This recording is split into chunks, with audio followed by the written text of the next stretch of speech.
Hey folks, Andy here from Andy McSweeney Photography and Photo Tour Bruges. As a lot of you know, I'm a very happy Fujifilm user with their mirrorless cameras on the X-Trans sensor system. It's great stuff. I've had it for about 4 years. I've got a few of their cameras and a few of their lenses. They take pity on me occasionally and lend me the GFX or a couple of lenses to play with. But today is not a Fujifilm day. In fact, today is the day for the other half of my system, my full frame camera on the Nikon side of things. Yeah, that's right, I got a D800 and I use it plenty. Maybe some of you heard I even gave up a holiday last year so that I could buy a friend's studio worth of stuff, including 2 Zeiss lenses on the Nikon mount. So this camera, you know, and this side of my system is still very valuable to me.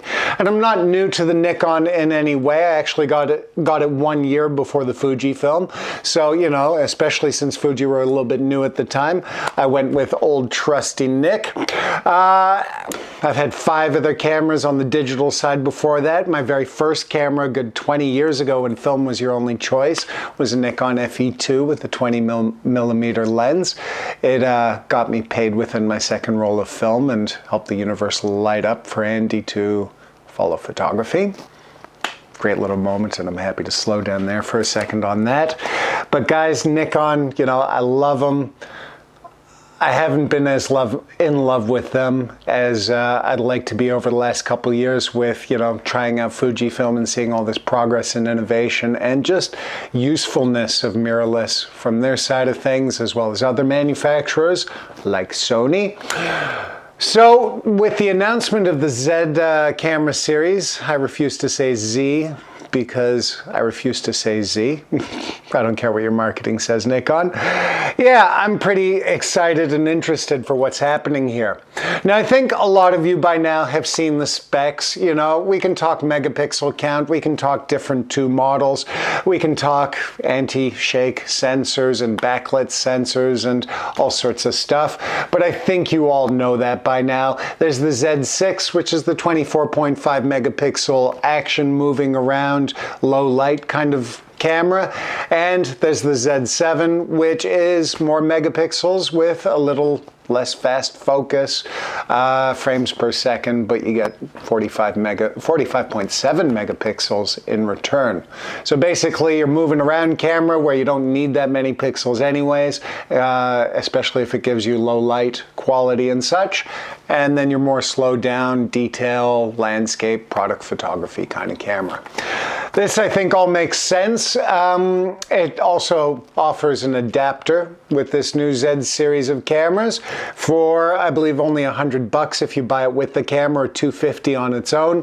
You get an adapter so that if you're an existing full-frame Nikon user like me and have a few Nikon lenses, you can just put an adapter in the middle, and even though there's a new lens mount diameter that's bigger than the old mount on the F side, you'll be able to use these lenses in theory, no problem, no loss. I'm actually guessing Nikon is fairly confident on this adapter, and I'm going to give them benefit of the doubt just as a sign of love. So, you know, well thought out overall. And well, if you look at the 2 cameras, they're pretty solid, you know? I mean, I think fundamentally it comes down to what I think about this whole thing as far as the announcement of Nikon and mirrorless. I think it's fine. I don't think it's great. I don't think it's terrible. I think it's fine.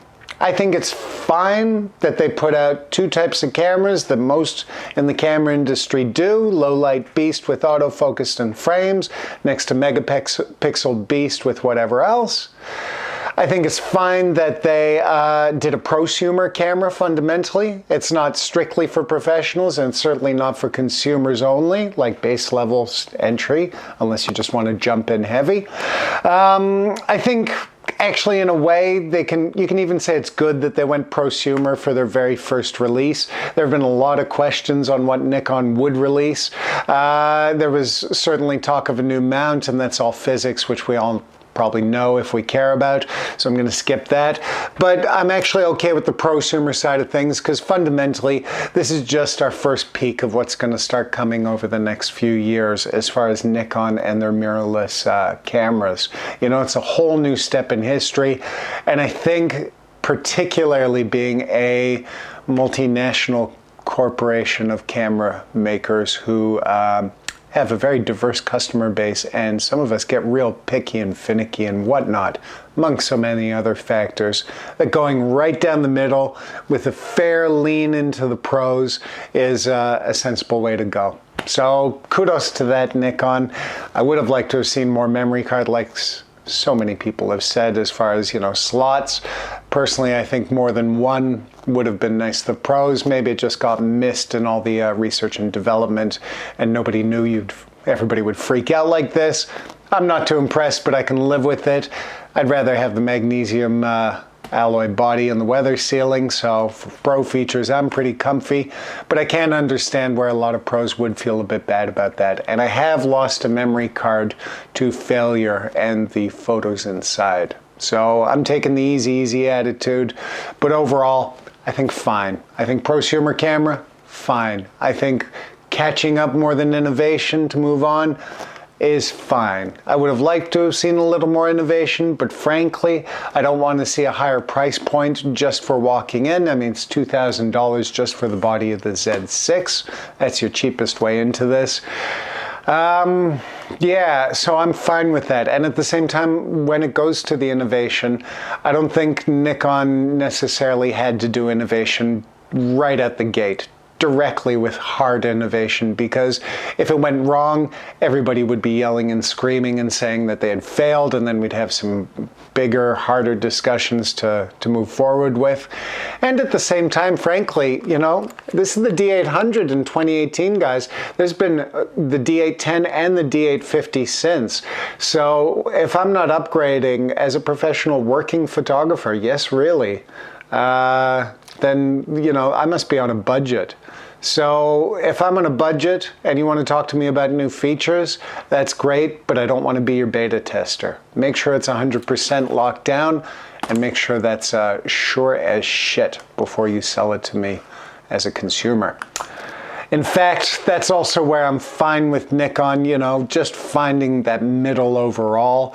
I guess really, you know, this, beyond the camera itself, I think what we have to look at is just the announcement and what to sort of dissect out of it. I took a good 48 hours before getting to this video, guys. You know, I like to digest things properly, and especially if I'm going to do a reaction video and put my thoughts out there within a reasonable amount of time, I want to just properly digest this whole thing and think what's happening next and what does this really mean, and not just go, oh, well, there's one memory card and that's that. Like I said, I think it's fine. I do think at the end of the day that there's room for improvement, both on the camera and, more importantly, from Nikon itself. I felt that it was reasonable catch-up, and I frankly, you know, I think at this point, think it's all about communication and really the relationship side of all this. Because, you know, I'm your consumer, you're my provider over at Nikon and Fujifilm now. This is a relationship, you know, we're photographic partners in this. And frankly, I think we all know that cameras go beyond just actual tools and get into the whole sexy side of things, where you feel the design, you feel the image results, you feel capturing art through technical means and the marriage of both. And it gets a little hot and heavy. It's a relationship. You my baby, you know? I've been seeing that Fuji girl, but I love you too, boo. I love you too, boo. That's part of what comes into photography. And that is what gets extended over to the companies themselves. That's also part of why, like so many things on the internet, people can go crazy, but they can really lose it when it starts getting about brands, because fundamentally these brands are the ones that produce the products that we fall in love with. And I'm guessing, Nikon, you want us to fall in love with your Z cameras. So without even having to go back to the gear, let's talk about this relationship. And on this momentous, fantastic day of you guys, you know, introducing a whole new mount and type of camera into your system, which I congratulate you for and wish you success, I I just want to see on those kind of momentous moments that you're also going to take the relationship up by just having a bigger discussion with me and communicating and working with me as a consumer and partner as much as possible. You know, I think it's fantastic that you put the adapter in there. That would have been stupid if you hadn't, frankly. Part of having your existing customer base is letting them carry over. Good move, great move even. But I also think it's important that you also released a lens roadmap like Fujifilm has and a few other companies do. You know, you're walking into this whole new system. There's only 3 lenses open for business from day one. They're not the pro lenses that some of us expected, but with the lens roadmap, we know they're coming in the next year. That kind of, you know, corner of the relationship, I think, is fantastic that you're brewing up and opening up on. A lot of the time, Nikon is much more quiet about what they're releasing. So to see a lens roadmap is both sensible, but it's also refreshing, and it, you know, it lightens the mood in the relationship, I feel, with Nikon. But fundamentally, guys, maybe I'm being a bit too demanding here, at least maybe for expecting it on announcement day, much as I thought it'd be a nice time to just sort of bring up the discussion. I want to see a little more from Nikon as far as listening to the consumers, you know, like we've all been asking for mirrorless for a while. So, you know, this thing better work, frankly, Nikon, because that's what we're all counting on with this kind of weight. And some of us have felt a little bit ignored in the meantime. I'd also like maybe that you strengthen our relationship through talking about what other things you're up to with this brand new system that we're all playing with. It's great to know what's coming out next year, and I'm guessing in the next 6 months to a year we're going to find out more.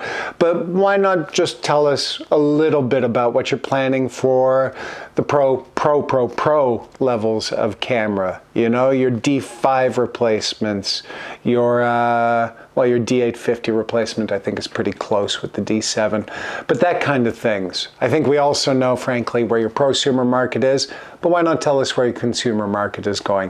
In fact, that might also be a time, wink wink, to talk about the DX system and how you might go mirrorless there without adapters. Dare to dream. Anyways, I'm rambling, but I'm trying to be coherent about this, guys. So, you know, let me just continue on that rant with Nikon and where we're all going to go together. You know, anybody who on this, you know, point in time, barely 48 hours when I'm recording this from when Nikon announced, says like, oh, this is a fail, this is crap, this is horrible. They're not taking the long view of a brand new system. It's 3 to 5 years. One, if we're absolutely lucky to just even have a good taste and solid feeling about where this whole new system is going. So, you know, Nikon, talk to us about what you're thinking. And you don't even have to give away corporate secrets like, you know, megapixel counts, designs on bodies, all this sort of stuff. You gave a hint of it with one of your lens releases being the 0.95 apertured portrait lens. That looks sexy. But give me more of that. Tell me what you're doing on the pro market. Tell me what you're doing in the next 3 to 5 years. And just talk to me. And at the same time, keep talking, you know? Talk to your other camera manufacturers who are making lenses. Sigma, Tamron, Tokina, they all do Nikon mount lenses, and unless I'm horribly mistaken, unlike Canon, you don't share as much of your mount and autofocus technology with them, which I can understand. I got some selfish business in me too. I wouldn't want anyone buying anything but a Nikon lens for a Nikon body, but fundamentally it's the reality of the market. They're doing it anyways, and also they fill some of the lenses that you guys don't have. Not to mention, make it possible for people to go full frame mirrorless because they can't quite afford your lenses. So why not talk to them and open up your tech a little bit, maybe even before announcement day. So on announcement day, you can say, with Sigma, with Tokina, with Tamron, we're changing things up and making it easy for you to jump into a Z camera. Yeah, that sort of dialogue, and, you know, changing of philosophy, which I know isn't easy, even as a non-corporate guy, to know that huge companies, especially certain cultures, corporate cultures, you do the safe play and you don't shake things up completely. But this wouldn't have been anything bad, and it's sort of what you're doing on a basic level, but to the level other companies are, you know? On the last point, actually, on communication in this relationship, Nikon viewers and anyone else who happens to be listening to this randomly here, there, or everywhere, I would also ask Nikon to maybe think about talking about firmware adjustments soon. Firmware updates would even be better, because firmware updates are where you get new software for the camera itself on the hardware side. It fixes bugs, but like Fujifilm and even Sony have started doing recently, Fujifilm has a much beautiful track record on this, where firmware updates don't just fix bugs, but they actually improve the camera. You know, Fujifilm stands out on that, at least to me. I had a 3-year-old XE2, or I think it was about 4 years old by then. I got a firmware update, which is already good because they moved to the next model, but they didn't leave me behind. And that firmware update gave me 30% faster autofocusing, as well as a whole new focusing mode, among other little treats and delights and fixes. So if Nikon, you want to talk about that kind of philosophy change, it's not something I felt particularly confident with you so far as you know, bug fixes and all that kind of thing, as well as beyond, you know, until your next model comes out. So have a thought about that. Don't hate me for bringing it up, you know, or any of this, and just rubbing my Nikon for luck there. Just open up and think about the relationship. You want to be in this relationship, you want to renew your vows with me and all the other existing Nikon customers and, you know, love us.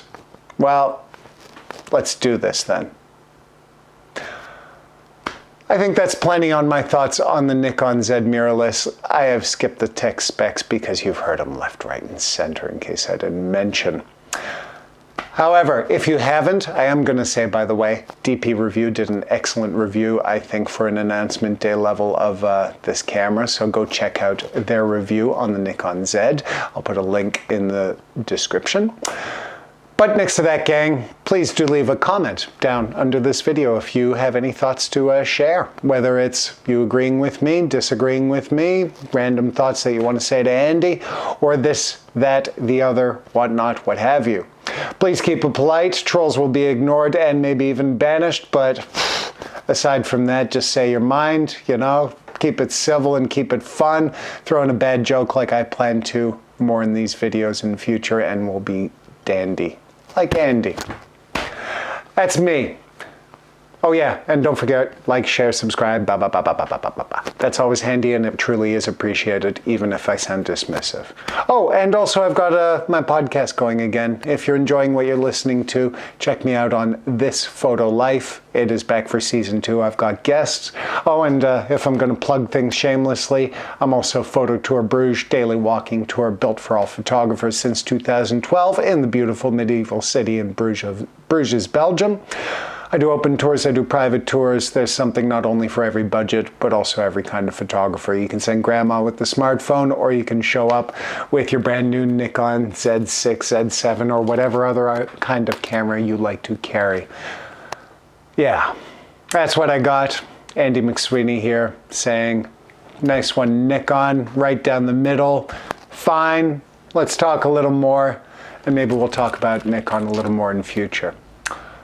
Until then, why don't you turn off that screen? Why don't you take a break? Why don't you pick up your camera of any size, configuration, brand, or preference, and get out there. Get shooting. See ya.